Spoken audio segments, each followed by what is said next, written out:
बिस्मिल्लाहिर्रहमानिर्रहीम अस्सलाम वालेकुम। मैं अपनी लाइफ में जो है ना 2-3 वाक़यात से बड़ा मुतासर हूँ। 2 वाक़यात मैं यहाँ पे आज कोट करूँगा। और मैं कभी सोचता हूँ यार, इतने बड़े, यानी हम सिर्फ वाक़यात पढ़ते हैं, उलमाए कराम बताते हैं, लेकिन हम उनके ऊपर कभी गौर बैठ के नहीं करते, या गौर करते हैं तो अमल नहीं करते। देखिए, फ़तह मक्का का वाक़या है। फ़तह मक्का की थोड़ा मैं बैकग्राउंड बताता हूँ। हुआ ये था, हमारे नबी करीम सल्लल्लाहु अलैहि वसल्लम जब 40 साल के हुए तो उन्होंने जो है, उनको हुक्म हुआ कि आप अब नबूवत का ऐलान करें। वैसे तो अल्हम्दुलिल्लाह वो पैदाइशी नबी थे, लेकिन ये कि उनको यानी कि हुक्म दिया कि अब आप ऐलान करें और इस्लाम की प्रचार शुरू करें। तो उन्होंने मक्के के अंदर जो है इस्लाम की तबलीग करना शुरू कर दी। उनके लिए बड़ी जो है ना वो टफ़ टाइम उनको दिया गया। बहरहाल, जब तक हज़रत अबू तालिब रज़ियल्लाहु ताला अन्हु जो है ना हयात थे, क्योंकि वो कुरैश के सरदार थे तो एक बड़ी पावरफुल पर्सनैलिटी थी, तब तक जो है ना हमारे नबी करीम सल्लल्लाहु अलैहि वसल्लम जो है ना वो इजीली काम कर रहे थे। लेकिन उनकी दुनिया से रुखसत हो जाने के बाद चीज़ें काफ़ी मुश्किल हो गई। पर हमारे नबी करीम सल्लल्लाहु अलैहि वसल्लम को मक्के से हिजरत करके मदीने जाना पड़ा। तकरीबन 53 ईयर्स की एज में, जो हम हिजरी सन पढ़ते हैं, हिजरी बेसिकली वहीं से निकला है। हमारे नबी की हिजरत से जो टाइम पीरियड शुरू हुआ उसको हम हिजरी सन कहते हैं। तो तकरीबन 53 ईयर्स की एज में उन्होंने मक्के से मदीने हिजरत फरमाई अल्लाह के हुक्म से। और फिर वहाँ मदीने के अंदर हम लोगों ने किताबों में पढ़ा है, आप लोगों ने सुना भी होगा, जंग बदर होती है, उसके बाद जंग ओहद होती है, जंग खंदक होती है। ठीक है, ये 2-3-4 सालों में ये डेवलपमेंट्स होती हैं। उसके बाद जो है सुलह हुदैबिया होता है।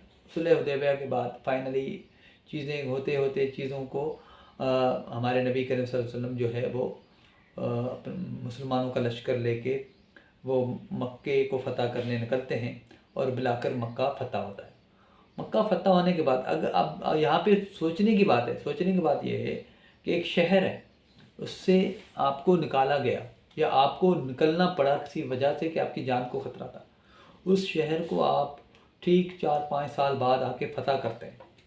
मैं आपको सिंपल अपनी दुनियावी मिसाल के लिए समझाने के लिए, मिसाल में कराची में रहता हूँ और मुझे किसी वजह से कराची छोड़ना पड़े कि यार मुझे जो ना कुछ लोग तंग कर रहे हैं और मुझे जो ना यहाँ से जाके हैदराबाद या सक्खर या लाड़काना निकलना पड़े, और ठीक 2-4-5 साल बाद मैं सीएम जो है वो सिंध बन के आ जाऊँ या आईजी सिंध बन के आ जाऊँ, तो मैं क्या करूँगा उन लोगों के साथ जिन लोगों ने मुझे यहाँ से निकलने पे मजबूर किया।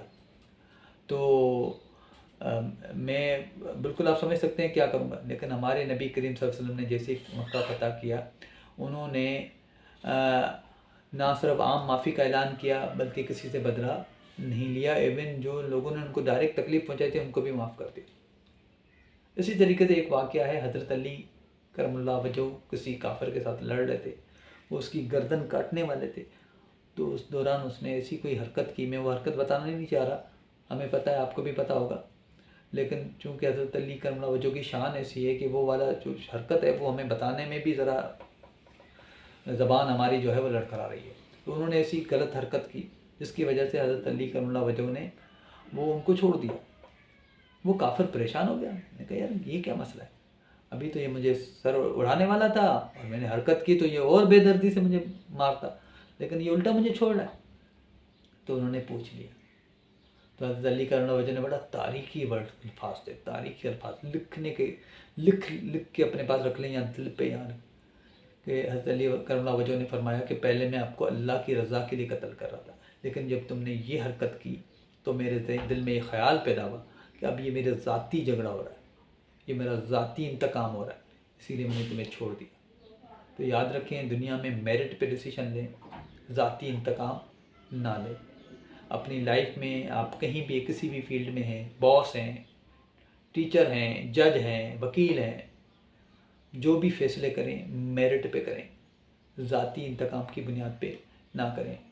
इन हमारे नबी से, हज़रत अली करमुल्लाह वजह से, इनसे जो है ना, उनकी लाइफ से, अहले बैत सहाबा कराम की लाइफ से जो है ना सीखें। सिर्फ उनको पढ़ के सुभान अल्लाह ना बोलें, उनकी लाइफ से ये सीखें, अपनी ज़िंदगी में उनको इम्प्लीमेंट करें।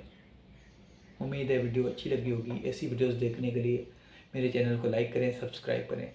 Thank you very much.